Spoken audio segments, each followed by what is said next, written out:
Sega drunk.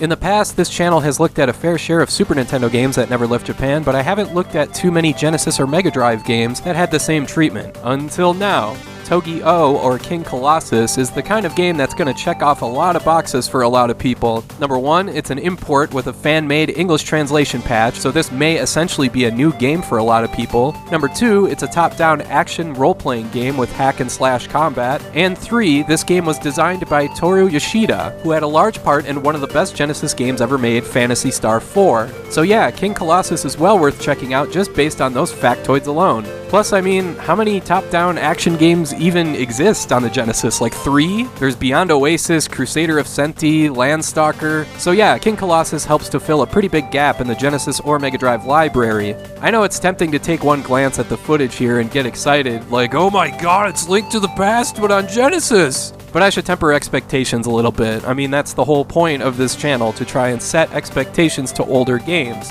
So I should let you know that while this is definitely a good game, it's not any kind of lost classic or anything like that. It's a solid playthrough, but it has its flaws. The combat is a little weird, there's platforming involved, which is always a little wonky in games like this, and there's plenty of backtracking here. But hey, it's an action RPG, you hack and slash at enemies, you level up, you find new items, unlock new areas, solve the occasional puzzle. So if that's what you're looking for, then you've found it with King Colossus. One thing I really like about this game is that it starts fast. No big sweeping grandiose story sequence or anything. You just wake up in a bed as a boy who doesn't remember his own past. All he knows is that he's got this strange mark on his hand and that he was raised by this old dude, which is helpfully explained by this bit of blatant exposition by him asking, "Boy, aren't you glad I raised ya?"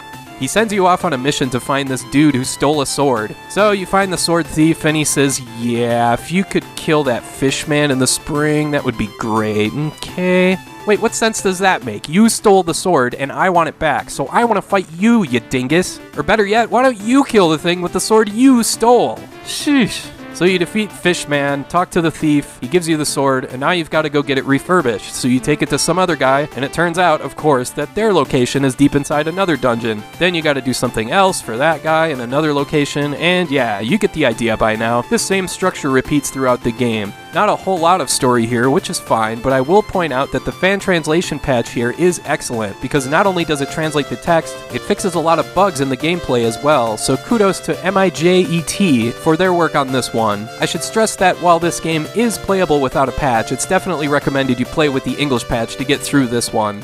The dungeon structure here is kind of like if you took the design of the early Ys games and have it mixed with the Super Nintendo NX action RPGs like Illusion of Gaia and Soul Blazer, where you have to destroy all enemies in an area so you're able to obtain the item you need to progress with the dungeon. And yeah, there's definitely some backtracking here and there, but at least once you unlock an area, it stays unlocked, so you can just skip the enemies in that area at that point.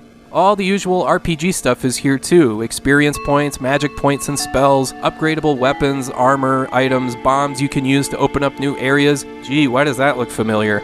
What's kind of interesting is that there's no overworld here, just a map that moves you from place to place, similar to how you'd move in a tactical RPG. So at least you can switch between areas quickly instead of wandering around forever.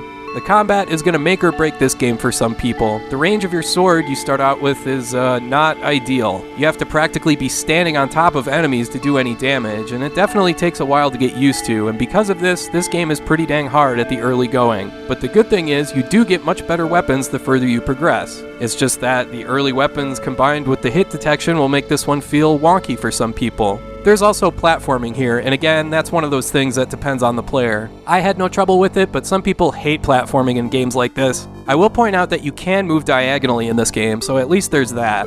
One major benefit King Colossus has that I have to point out is that this game was programmed with a battery save, which means you can save anywhere in the game. Yeah, that tampers the difficulty of this one a little bit since you can just cheese the hell out of that mechanic, but it's one of those quality of life things that really helps a game like this age well. Also, I gotta point out the music. It's really good, and it goes a long way in helping carrying the experience of this playthrough.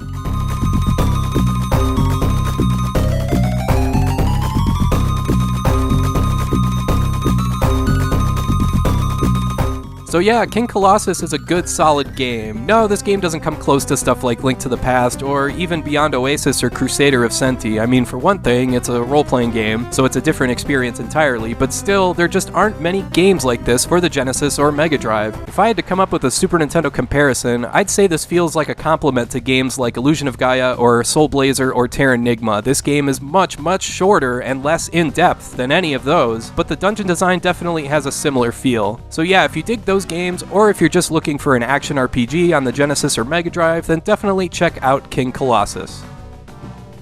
Alright, I want to thank you for watching, and I hope you have a great rest of your day.